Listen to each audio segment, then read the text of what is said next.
అందరికీ జై భీమ్, జై మూల్ నివాసి.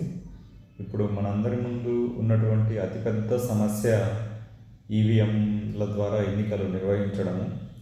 తర్వాత ఓబీసీ కులగణన జరగకుండా కొన్ని దశాబ్దాలుగా అటు కాంగ్రెస్ కానీ ఇటు బీజేపీ ప్రభుత్వం కానీ ప్రభుత్వాలు ఏవైనా సరే కరాఖండిగా మేము ఓబీసీ కులగణన చేయము అని చెప్పేసి తప్పించుకొని తిరుగుతున్నాయి. ఈ రెండు అతిపెద్ద సమస్యలు అయినప్పుడు ఇప్పుడు ప్రస్తుతం జరుగుతున్నటువంటి జంతర్ మంతర్ దగ్గర ఒక మంత్రి రాజీనామా చేయాలి అనేది అత్యంత హాస్యాస్పదమైనటువంటి అంశం. ఇక్కడ ముఖ్యంగా మనం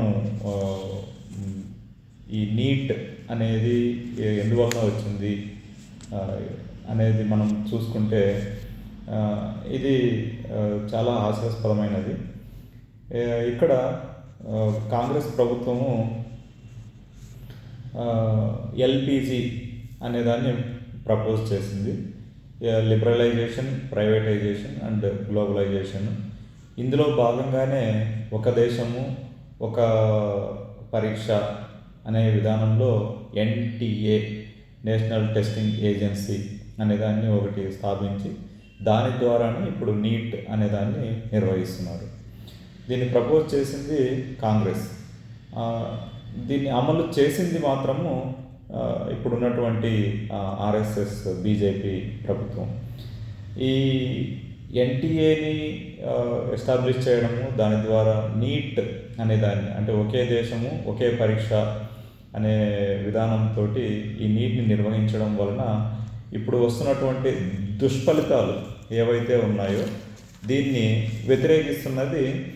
వ్యతిరేకిస్తున్నట్లు ధర్నా చేస్తున్నది మాత్రము కాంగ్రెస్ మరియు ఆమ్ ఆద్మీ పార్టీలు.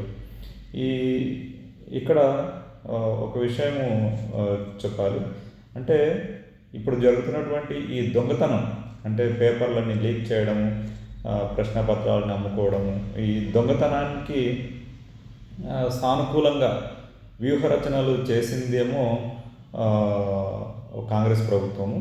కానీ ఇప్పుడు ప్రొటెస్ట్ చేస్తున్నది, అంటే ఆ దుష్ఫలితాలని ఏవైతే ఉన్నాయో ఆ దుష్ఫలితాలకు వ్యతిరేకంగా ప్రొటెస్ట్ చేస్తున్నది కూడా అదే కాంగ్రెస్ ప్రభుత్వం. అంటే దొంగతనానికి వ్యూహరచన చేసినవాడే ఇప్పుడు ఉన్నటువంటి ఎవడైతే దొంగ ఉన్నాడో వాడిని తొలగించి మరొక దొంగను ఆ స్థానంలో నియమించాలి అని చెప్పేసి ధర్నా చేస్తున్నట్లు అనిపిస్తుంది. ఇకపోతే సమస్య ఎన్టీఏ, నేషనల్ టెస్టింగ్ ఏజెన్సీ అయినప్పుడు ఈ మన నినాదము వచ్చేసి ఎన్టీఏ అంటే ఈ ఒకే దేశము ఒకే పరీక్ష అనేటువంటి ఈ విధానాన్ని పూర్తిగా రద్దు చేయాలి. ఈ నీట్ స్థానంలో ఏ రాష్ట్రానికి ఆ రాష్ట్రం ఇంతకు ముందు ఉన్నట్లుగా ఎంసెట్ లాగా ఏ రాష్ట్రానికి ఆ రాష్ట్రము స్వయం ప్రతిపత్తి కలిగి వారి రాష్ట్రానికి సంబంధించిన మెడికల్ కానీ ఇంజనీరింగ్ కానీ వాళ్ళ ఎగ్జామ్స్ వారే కండక్ట్ చేస్తున్నటువంటి స్వయం ప్రతిపత్తిని ఇవ్వాలి. ఒక చెంచాలాగా పనిచేసే ఒక మంత్రిని రాజీనామా చేయించడం వలన ఎలాంటి లాభము లేదు. ఆ స్థానంలో ఏం చేస్తారు? రాజీనామా చేసి మరింత జాగ్రత్తగా, మరింత వినయంగా, విధేయతతో పనిచేసే ఇంకొక చెంచాని మినిస్టర్ లాగా అక్కడ కూర్చోబెడతారు. సో ఈ విషయాలని ఇంకొక విధంగా మనం గమనిస్తే కనుక ఏదైతే ఈ నీట్ని రద్దు చేయాలి, ఎన్టీఏని నిర్వీర్యం డిసాల్వ్ చేయాలి అనే అంశము తెరపైకి రాకుండా ఒక మినిస్టర్ని రాజీనామా చేయాలి అనే విధంగా దీన్ని తప్పుదారి పట్టించే విధంగా ఈ ధర్నా అనేది కొంతమంది స్వార్థపూరితమైన నాయకులు వెనకుండి ఈ ధర్నాకి ఆజ్యం పోస్తున్నారు అని కూడా మనం ఆలోచించవచ్చు. ఇకపోతే ఈవీఎంల ద్వారా ఎన్నికలు జరుగుతున్నంత కాలము ఎలాంటి